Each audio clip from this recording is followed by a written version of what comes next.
Revision कशा पद्धतीने करायचं हे मोठा प्रश्न पडला असेल.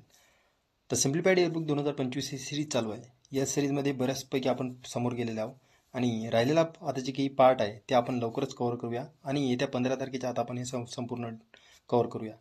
तर आता रिव्हिजन कशा पद्धतीने करायचं हे महत्त्वाचं पॉईंट आहे. आता आजच्या लेक्चरमध्ये आपण राजकीय घडामोडी बघा सिम्पलरित्या आपण रिव्हिजन करूया. तर प्रश्नाच्या स्वरूपात रिव्हिजन केलं तर भरपूर फायदा होईल आपला.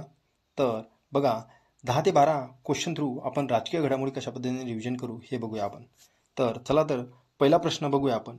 पहिला प्रश्न म्हटलेला आहे. पहिल्या प्रश्नामध्ये नुकतीच कितव्या क्रमांकाची लोकसभा निवडणूक पार पडलेली आहे.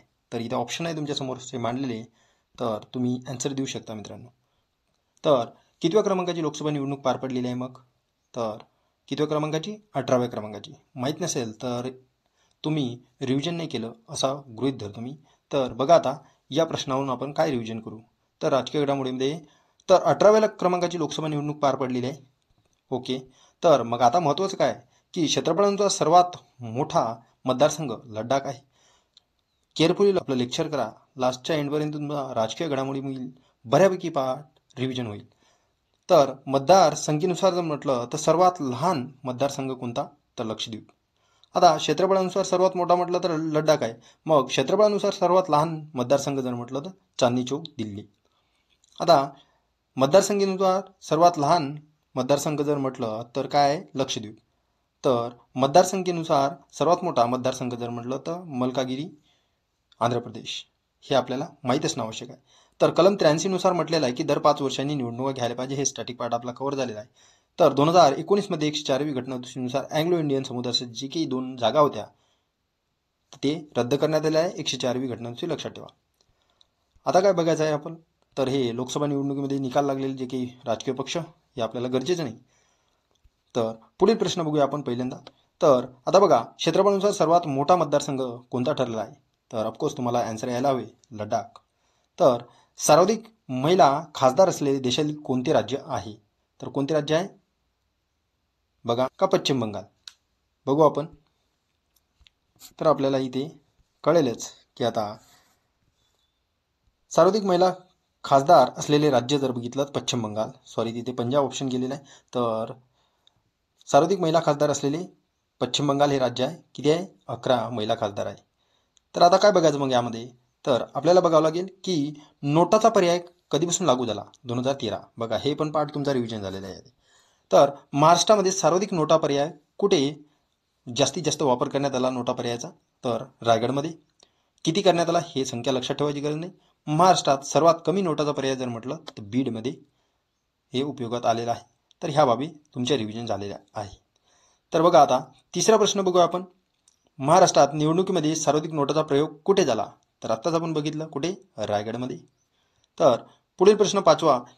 पंतप्रधान नरेंद्र मोदी यांनी कितव्यांदा पंतप्रधान पदाची शपथ घेतली? कितव्यांदा घेतली? सिंपल प्रश्न आहे आणि तुम्ही यावर लक्ष दिलं नसेल.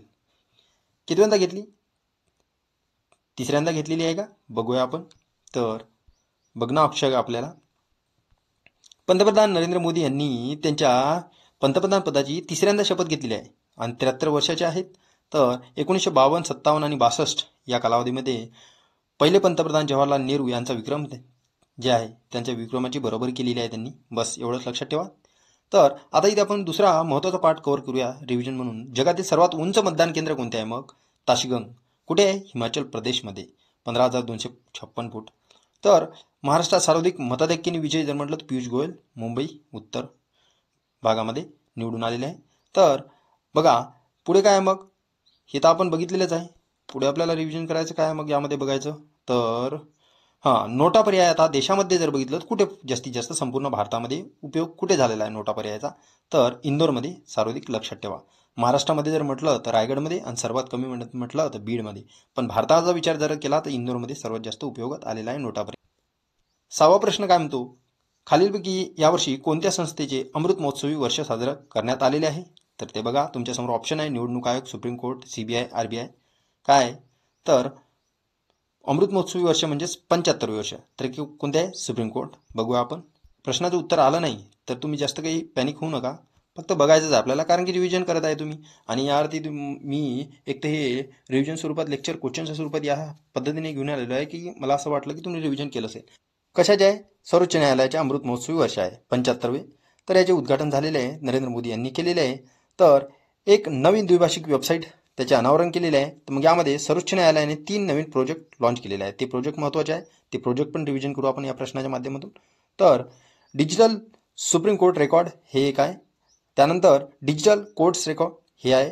त्यानंतर नवीन संकेतस्थळ हे 3 नवे प्रोजेक्ट सर्वोच्च न्यायालयाचे आहे आणि 75वे वर्ष सर्वोच्च न्यायालय पूर्ण झालेलं आहे, लक्षात ठेवा. तर 2001 ते 2014 मध्ये गुजरातचे 14वे मुख्यमंत्री म्हणून नरेंद्र मोदी होते आणि त्याच पद्धतीने 2014 पासून आजचे पण ते 14वे पंतप्रधान आहे आणि हे थोडी इंटरेस्टिंग फॅक्ट आहे. तर अशा पद्धतीने आपण ह्या भाग रिव्हिजन केलेला आहे.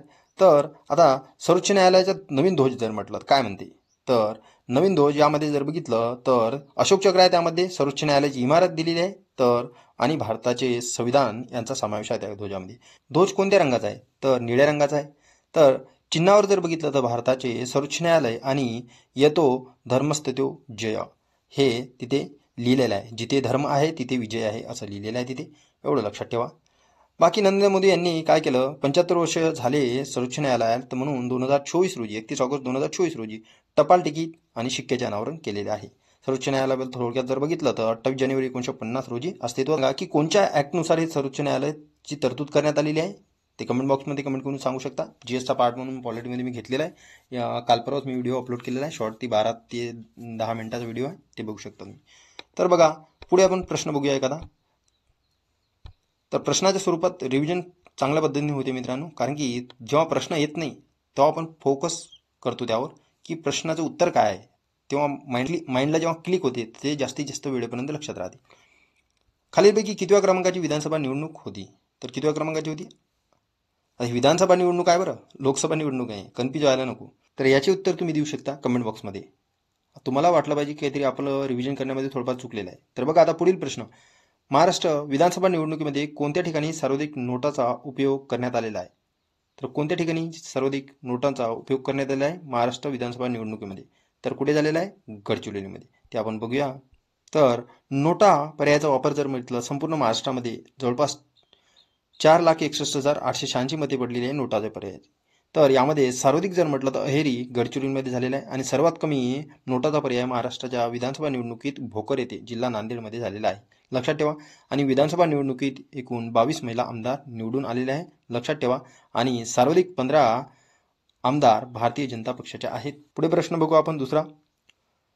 नवीन फौजदारी कायद्यानुसार खुनीचा गुन्हा हे देशद्रोहाचा गुन्हा यासाठी नवीन कलम कोणते टाकण्यात आलेले क्रमानुसार जर विचारलं तुम्हाला, तर नवीन फौजदारी कायद्यानुसार खुनीचा गुन्हा व देशद्रोहाचा गुन्हा यासाठी क्रमानुसार नवीन कलमे कोणतीही टाकण्यात आलेली आहे. कलम 103, 302, 125, 150, 101 ते 150, 144, 187. तर बघूया आपण याचा आन्सर. तर फौजदारी कायदे पण तुमचे कव्हर होतील. तर 3 नवे फौजदारी कायदे लागू झालेले आहे. तर कोणते आहेत मग? भारतीय न्यायिक संहिता 2023, भारतीय नागरी संरक्षण संहिता 2023 आणि भारतीय साक्ष अधिनियम 2023. मग यामध्ये जर बघितलं तर भारतीय दंड संहिता 1860च्या जागी भारतीय न्याय संहिता आलेला आहे आणि फौजदारी प्रक्रिया संहिता याच्या जागी 1973च्या भारतीय नागरी संरक्षण संहिता 2023 आलेला आहे आणि भारतीय पुरावा कायदा 1860 याच्या जागी भारतीय साक्ष अधिनियम 2023 आलेला आहे. मग यामध्ये नवीन कलम आहेत ते बघूया आपण. तर गुन्हा जर खुनाचा असेल तर पहिल्यांदा कलम होती दंडसंहितेमध्ये 302, आता न्यायसंहिते हे नाव झालेलं आहे चेंज, तर यामध्ये कलम पण चेंज केलेले आहे. 101 हे खुन्याच्या गुन्ह्यासाठी आता कलम ॲड केलेला आहे. तर देशद्रोहासाठी जर बघितलं तर 124A होती, आता नवीन कलम 150 ॲड केलेली आहे. बलात्कारासाठी जर म्हटलं 376 होती, आता कलम 63 आहे. सामूहिक बलात्कारासाठी 376D, तर आता नवीन कलम 70 आहे. हत्येचा प्रयत्न जर केला असेल तर त्यावेळेस जर बघितलं 307 हे कलम होती, आता न्यायसंहिता या नवीन कायद्यानुसार 109 हे कलम ॲड करण्यात आलेले आहे. अशा पद्धतीने आपण 3 फौजदारी कायदे पण नवीन प्रकारे आपण रिव्हिजन केलेले आहे. आता या फौजदारी कायद्यात सुधारणांवरील समित्या महत्त्वाच्या आहेत. रणवीर सिंग समिती, त्यानंतर माधव मेनन समिती आणि VS मलिमठ समिती. तर तुम्हाला विचारू शकते खालीलपैकी 3 नवीन फौजदारी कायदे आलेले आहेत, त्यासाठी खालीलपैकी कोणती समिती नाही आहे? तर 4 समित्या देईल. तर तुम्हाला हे रणवीर सिंग समिती, माधव मेनन समिती आणि VS मलिमठ समिती लक्षात असायला पाहिजे. तर पुढे बघूया सज्ञान ॲप काय आहे. मग सज्ञान ॲप 3 नवीन फौजदारी कायद्यांची सखोल माहिती देण्यासाठी सज्ञान हे मोबाईल ॲप्लिकेशन सुरू करण्यात आले. RPF प्रमुख मनोज यादव यांनी RPFचे टेक टीम डिझाईन केलेले आहे. तर RPFच्या टेक टीमने डिझाईन केलेलं आहे. लक्षात ठेवा, सगळ्यांनी महत्त्वपूर्ण आहे. पुढील प्रश्न बघूया आपण. खालीलपैकी कोणाची नवीन लोकपाल अध्यक्ष म्हणून निवड करण्यात आली? कोणाची आलेली आहे? सुशील चंद्रा, पवन कुमार, अजय खानविलकर आणि राजीव खन्ना. कोणाची निवड करण्यात आलेली आहे नवीन लोकपाल म्हणून? तर पुढे न्यायमूर्ती अजय खानविलकर हे नवे लोकपाल झालेले आहेत. तर लक्षात ठेवा, हे आपल्याला पिनाकीचंद्र घोष यांचा कार्यकाळ 27 मे 2022 रोजी संपल्यानंतर न्यायमूर्ती प्रदीप कुमार मोहंती हे कार्यकारी अध्यक्ष म्हणून काम पाहत होते. आता कार्यकारी अध्यक्ष प्रदीप मोहंती यांच्या जागेवर अजय खानविलकर हे नवे लोकपाल झालेले आहे. लक्षात ठेवा, महत्त्वपूर्ण आहे. 7 सदस्यांची नियुक्ती करण्यात आली लोकपालामध्ये. तर नवीन न्यायिक सदस्य लिंगप्पा नारायण स्वामी, संजय यादव, ऋतुराज अवस्थी आणि नवीन गैर न्यायिक सदस्य जर म्हटलं सुशील चंद्रा, माजी निवडणूक आयुक्त, पंकज कुमार, गुजरातचे माजी मुख्य सचिव आणि अजय तिर्की, माजी ग्रामीण विकास सचिव. तर लोकपालचा उद्देश काय? सार्वजनिक पदाधिकाऱ्यांवरील भ्रष्टाचाराच्या आरोपाची चौकशी करण्यासाठी. आणि लोकपाल कायदा कितीचा आहे? 2013चा. आता 2013मध्ये असा रिसेंटली आपण वाचलेला आहे. काय झालेला आहे? नोटापर्यंत लागू झालेला आहे 2013 पासून. आणि लोकपाल कायदा पण 2013चा आहे. अशा पद्धतीने तुमच्या बऱ्यापैकी राजकीय घडामोडी रिव्हिजन झाल्या असेल. पुढील प्रश्न बघू. एक देश एक निवडणुकीसाठी कोणाच्या अध्यक्षतेखाली समिती निवडण्यात आलेली आहे? राष्ट्रपती द्रौपदी मुर्मू, प्रणव मुखर्जी, रामनाथ कोविंद आणि नरेंद्र मोदीजी. तर ॲन्सर माहीत असेल तर सांगा. तर बघूया आपण ॲन्सर काय आहे ते. तर बघा, एक देश एक निवडणूक माजी राष्ट्रपती रामनाथ कोविंद यांच्या अध्यक्षतेखाली उच्चस्तरीय समिती नेमण्यात आलेली आहे. लक्षात ठेवा, मग एक देश एक निवडणूकसाठी कोणाच्या अध्यक्षतेखाली समिती नेमली? तर माजी राष्ट्रपती रामनाथ कोविंद यांच्याकडे. तर या समितीमध्ये थोड्याशा शिफारशी बघू आपण. तर एकाच वेळी 2 टप्प्यात निवडणुका घ्याव्यात असं सांगितलेलं आहे शिफारशीमध्ये. पहिल्या टप्प्यात लोकसभे आणि विधानसभेच्या निवडणुका समावेश असेल आणि त्यानंतर 100 दिवसाच्या स्थानिक स्वराज्य संस्थेच्या निवडणुका घ्याव्यात असं सांगितलेलं आहे. आणि समितीने 2 विधेयक, भारतीय राज्यघटनेच्या 15 सुधारणांची शिफारस पण केलेली आहे. तर सर्व विधानसभांचा कार्यकाळ 2029 पर्यंत वाढवण्याची सूचना समितीने केलेली आहे. हे आपण समितीबद्दल बघितलेलं आहे की काय नेमकं शिफारशी पण बघितलेलं आहे. ओव्हरऑल तुमची रिव्हिजन पण झालेली आहे. पुढील प्रश्न बघूया. खालीलपैकी 51वे सरन्यायाधीश म्हणून कोणाची निवड करण्यात आलेली आहे? उदय ललित, त्यासोबत राजेश खन्ना, संजीव खन्ना आणि पंकज त्रिपाठी. नेमकं काय? पंकज त्रिपाठी तुम्हाला माहीत असेल काय आहे, आणि मग राजेश खन्ना तर तुम्हाला माहीतच असेल. मग त्यामध्ये उरलं काय? संजीव खन्ना, उदय ललित. बघा ॲन्सर काय आहे ते चेक करूया आपण काय आहे ते. सोबतच आपलं रिव्हिजन पण होईल.